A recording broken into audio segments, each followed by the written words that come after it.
All right, we are now live this evening. Thanks to all of you come out. Thanks to you via the streams. We appreciate your support. Pray that you've had a wonderful day in the Lord. We are in the book of Isaiah, chapter 55. We've been going through the book of Isaiah. We are relatively far through it, about a little bit over 80%. The Lord's helped us.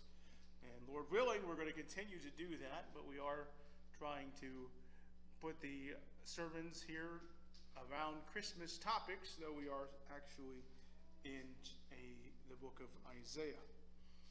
But this evening we are talking about this thing of because of the Lord thy God. Because of the Lord thy God. See, there are many times we say that something happened because of something or someone else. For example, you may say that I chose to work at a certain place because of this particular event. Or I got someone this particular item because I knew that they liked, this particular color. There are cause events. Something that causes something else. Now, those can be very small causes, like turning on the water faucet causes your water to come out.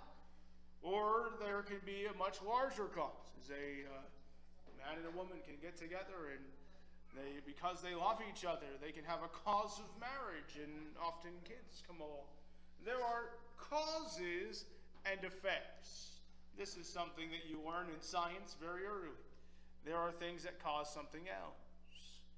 If there becomes too much moisture in the atmosphere, it will cause something, and the effect will be rain.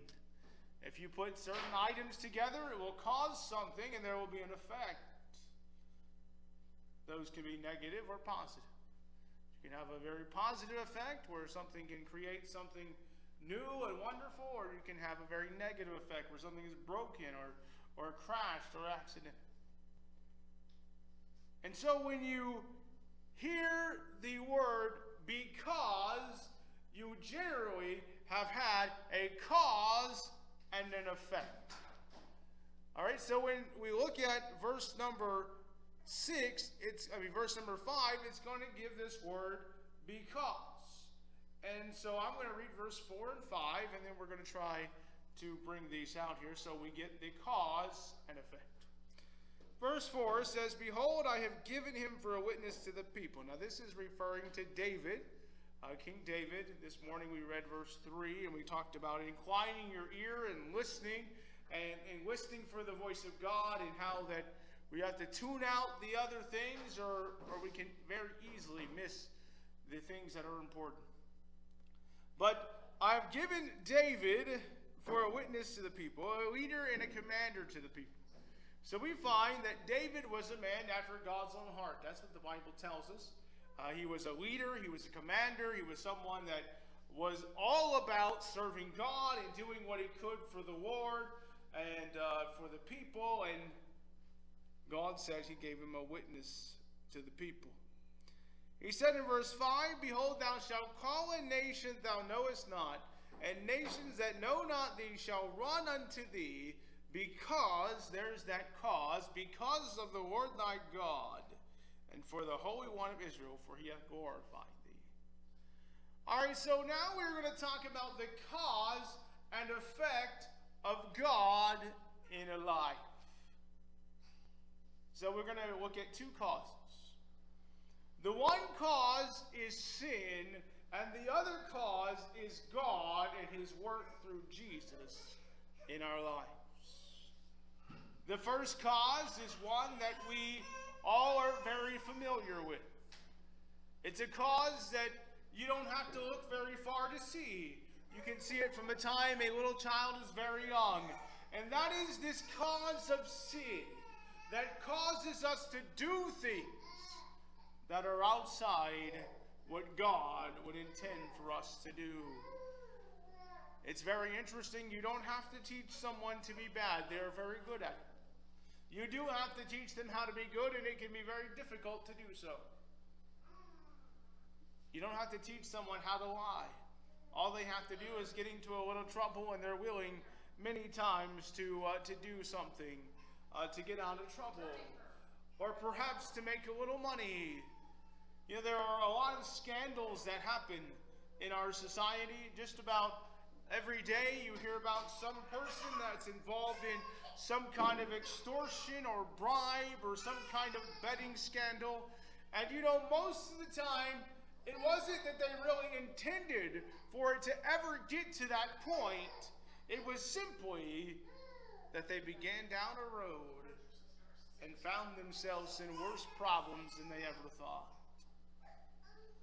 You look at some of the things, most of the time a person that gets involved in millions of dollars extortions, that was never the plan initially. Maybe it was a few dollars initially, a few things getting written off. Maybe they were in some financial problems, and before you know it, they've gotten well off the deep end, and now they're having to try to hide it, and things begin to come to light. It's the result of sin. But let's make it a little bit closer to home. You see, sometimes when we use examples, they can be a little bit over what and seem to be out of touch with a person's life. So let's use something that's slightly closer to home that probably most of us can relate to. Look at the life in our lives as we do little things to get ahead. Maybe a little peek at someone else's paper at school, a little bit of cheating here and there. You know, maybe not being quite honest with things. You know, we owe someone a few dollars and we kind of let it go. You know, not being completely honest where, you know, they're not going to really know anyways. Maybe it's at the grocery store and an item didn't quite get paid for. We realize when we get out there, we're like, oh, well, they don't need it anyways. It's fine. You see, those little decisions, I say they're little because they're all looked at in the eyes of God. Maybe that relationship is not quite being lived the way God would have it to be. You know, there's a lot of people that are living relationships that really aren't godly. God designed it for man and woman to get together, get married. The world's, they say, no, it's fine. Just live together, do whatever's necessary. You know, it's not, don't worry about making commitments. It's all fine.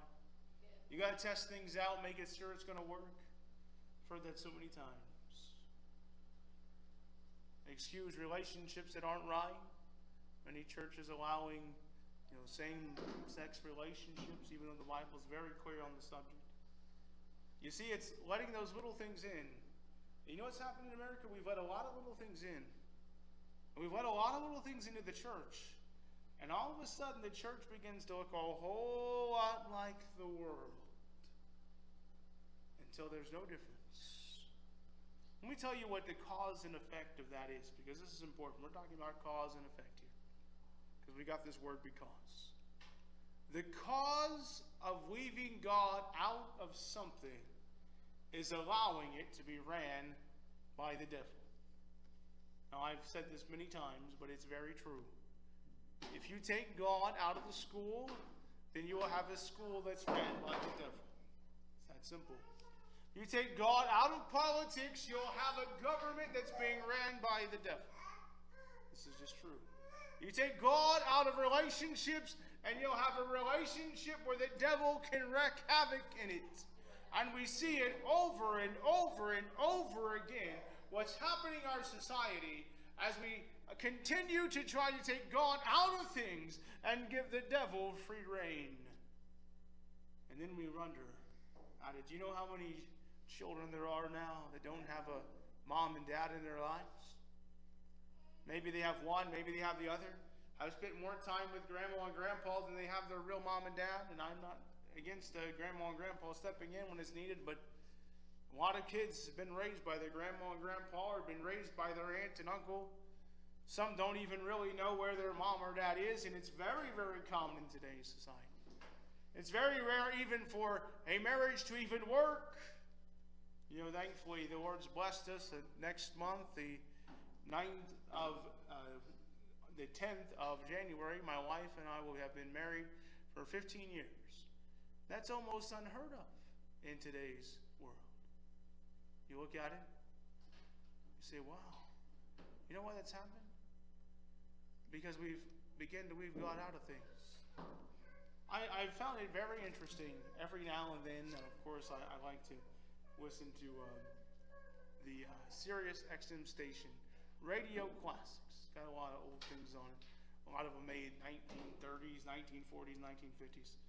It's a very interesting one. It's the Family Radio Theater. Doesn't come on quite as often, but it's the Family Radio Theater. It was made in the 1940s, most of them, sometimes the 1950s. And it's very interesting because the motto for the radio program, this played on the national radio for the United States of America. All right, there was only a few radio programs.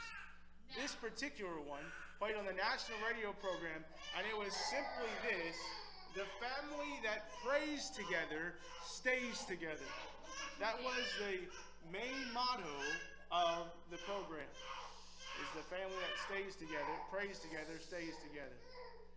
You see, they realized that there was something important. There was something important about keeping God first. That there was a cause and effect. And that's what kept relationships together. And now we see the opposite of that, because we were talking about the cause and effect of sin. You see the different things going on. We see the crimes on the rise in America. We see the illnesses on the rise in America. We see all of these things happening. And then we wonder, now wait a second. Is that the effect that I want to see in my life? I want to talk about an effect even later in life. Because there's some people that obviously, we don't know how much time we have left even. Even myself, I'm getting a little older. Still fairly young, but getting a little older. The cause and effect as you get older. You look at an older person's life that's living without God, and you're going to find that there's a cause and there's an effect. They're living without God, and suddenly there's not a lot of hope. They're not even really sure what life is all about. The pain begins to set in. There's a lot of people suffering from arthritis. My dad has a lot of pains he goes through. He has his CPAP, a lot of breathing things that older people begin to go through. They begin to worry about falls. The oxygen begins to be a little bit less a lot of times. Sometimes they're worried about falls, and the teeth begin to decay. And a lot of things begin to happen. The hair begins to turn gray. We are all very aware of these things. Ecclesiastes talks about it a little bit. We're aware of these things. But I want to tell you, when you begin to realize life's not got too much left in it, you begin to wonder, why am I even here? And the cause of living without God leads to an effect in the older age, many times, of loss of hope, loss of joy, loss of the smile many times. Leads to a lot of heartache, sometimes even bitterness. It's amazing to me how many families can't get along together anymore. The life has been the result of sin. And all of a sudden, this one's mad at this one, this one's mad at that one. This one can't be in the same room with this one. You got to keep things separate. Why? Because it's been a buildup. It's the cause and effect of sin. But I want to look at this cause and effect of God, of what happens. It's interesting what Isaiah says here through the inspiration of God. He said, nations that know not thee shall run unto thee because of the Lord thy God, for he hath glorified thee. You know what happens when you serve God? He begins to work in your life. Now, the world is likely not going to like a lot of the cause and effect, because you're going to see there's something different about your life, and it's also going to testify about what they have rejected. Oftentimes, if we're talking about physical things, people don't generally like to be around someone that chose the opposite result of them and have been successful. Someone that, maybe there's a basketball player that was pretty good, but just couldn't quite make the team or couldn't quite make the cut. And then there's somebody else that he was with and was competing with, and that person they really stood out. They really worked hard. They worked harder than them. They tried harder. And they see that they're successful. And they're like, man, I really don't want, I did the things. Look at what he's doing. But I want to tell you, when you choose a life with God, there's going to be some people that aren't going to be very happy. Because your life is going to be a direct testimony against them that they're not living the way that they ought to live and that they've rejected God. But I want to tell you, while they might not like it, they will see the effect of God in your life. Because they'll see a marked change. A marked change. I've seen some people that have found God, and there's no question there's been a change. You just know it. There's something different about them. Something's happened. They're not the same person. All of a sudden, they don't want to do the same things.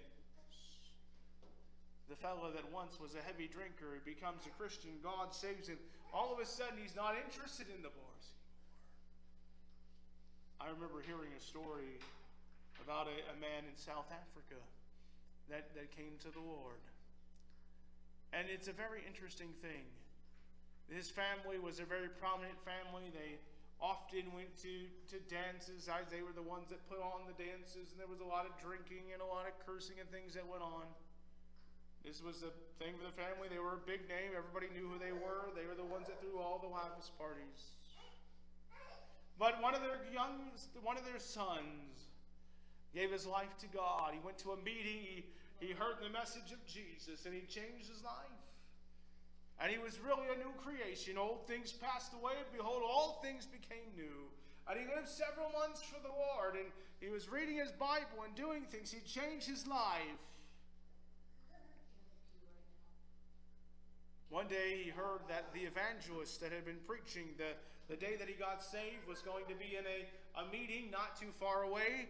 The only problem was the meeting was being held on the same time as one of his family's parties was being held. And so this man, he went out and he called and went over to the evangelist's home before he was having his meeting and told him how God was working in his life, and he had been living for the Lord ever since he'd gotten saved a few months earlier. And he began to tell the evangelist, said, listen, I really want to come tonight. I'm really sorry. I'm not going to be able to come. Family's having this party. And so he visited with a while, and then he left. And he went to this little dance party that his family was putting on. And of course, it was your usual thing. There's a lot of drinking. There was a lot of smoking. There was a lot of jokes being told that weren't very good. And he began to tell them he didn't do those things. They began to ask if he wanted drinks. And I quit that up. Lord saved me. I've stopped doing that. And they began to, he didn't want to smoke anymore. They were all they began to talk about some things that weren't so good. And he said, listen, no, I don't want to hear that stuff. Finally, one of the friends got upset and said, listen, he said, if you're not going to do all these things, why are you even here? And suddenly a light bulb went off in that man's head. He said he realized that he didn't need to be there. Need to be there anymore. And he left. He went back and went to the meeting where that evangelist was preaching, and he talked to the evangelist. He said, so why didn't you tell me? Why didn't you tell me I didn't go to those things anymore? He said, if I had told you, you would have continued to do you would have been offended. And he said, but if God tells you, you'll never forget it. You see, there's a cause and effect of coming to God. The cause is that God really changes your life, and you never forget it, and you're changed. Not the same person anymore. And all of a sudden people look at your life and say, you know what? That's something that I want. And in the Christmas season is when this really begins to become a main factor. The world looks at Christmas and they look at all the gifts and all of the things. You got Santa Claus and the elves and the reindeer and all the North Pole and Jack Frost and the Grinch and all these other things. They look at all of these things. This is their cause for Christmas. And you know what the effect is? It's a lot of commercialism. It's a lot of money that people have put out. It's a lot of events that people put on. But it has nothing at all to do with God. Most people, they sort of kind of know, maybe if you ask them that, yeah, maybe it's to support Jesus' earth. But a lot of them just think it's a time to give some gifts. It's a time of family. And those are very wonderful things. But they're not the main point. And if God is the cause, sending his Son into the world was the cause, and you realize that, and that's what you're celebrating this evening, and that's what you believe, you know what happens? There's an effect. Your life becomes invested in the things of God, and suddenly Christmas is another time to glorify God. It becomes not just about the presence in the family, it becomes about worshiping God for sending his Son into the world. It becomes a time of hope and thanksgiving and rejoicing and wonder. You know, I'm going to bring things to a conclusion here. But, you know, there's not really a lot of wonder anymore in today's world. There really isn't. It's not a lot of things where you say, you know what, that is really amazing and wonderful. It's not really a lot of wonder anymore. People are kind of getting accustomed to things, you know. We have all these nice things, nice cars, nice vehicles, all this technology. There's not really a lot of wonder anymore. Because you know why? You have to get your eyes off the things around you to get that feeling of wonder. You know, I think it was on Friday night, I want to say it was, there were meteors shooting across the sky. I think it said there was going to be about 2 every hour or so. You know, it was pretty amazing. I think I've seen a couple myself as I was walking to the church. I've seen a couple of meteors go by. It's an amazing thing to look at. You know, probably not too long ago, we had a total solar eclipse. I don't remember exactly when that was. It's been about 6 months ago. I think it was back in May. The total solar eclipse, you know, and my wife and I looked at it. You see the sun just get completely dark. It actually got dark for a moment. Just an amazing thing. But you know, someone could have been in an office all day long, not seen anything with it, missed the wonder of it all. You know, you could miss the wonder of God. You could miss the wonder of God this Christmas season. You could miss the cause and effect of God in your life. Even though it's all around you, even though there are people that are running to God, someone could miss it. Perhaps you missed it this evening. You have missed out on that wonder of God. You're like, I don't know what that is. I've been living my own way, doing what I want to do. I went through a lot of hard times that really don't even have a lot of hope. This evening, I sometimes wonder why I'm even still alive. And I want to tell you something. There's a because in there. There's a because. God says, because I work in your life, there's an effect. Because God works in your life, you can have hope. Because God works in your life, there is something to celebrate on Christmas. There is a wonder to it. That God would send his own Son. That Jesus would choose to die on the cross so that we could be saved. That God would work in his life and raise him from the dead. And the Bible says, if we believe that, thou shalt believe in thine heart. God has raised him from the dead. And confess with thy mouth the Lord Jesus, thou shalt be saved. For with the heart man believeth unto righteousness, and with the mouth confession is made unto salvation. That's what it tells us in Romans chapter 10 and verse 9 and 10. God says, come to me. Come to me. Because I will give you life. Jesus told the people in John chapter 10, he says, but I am come so that they might have life, and they might have it more abundantly. You have life this Christmas season. It is God, the center of your life. Are you serving Jesus? I pray that you are. If you're not, you can't. Give your life to Jesus. You'll never regret it. Thanks to all of you who come out. Thanks to you via the streams. We appreciate your support. Pray that you have a wonderful evening in the Lord. Be prayed up, blessed up, and ready to go out. Have a wonderful night.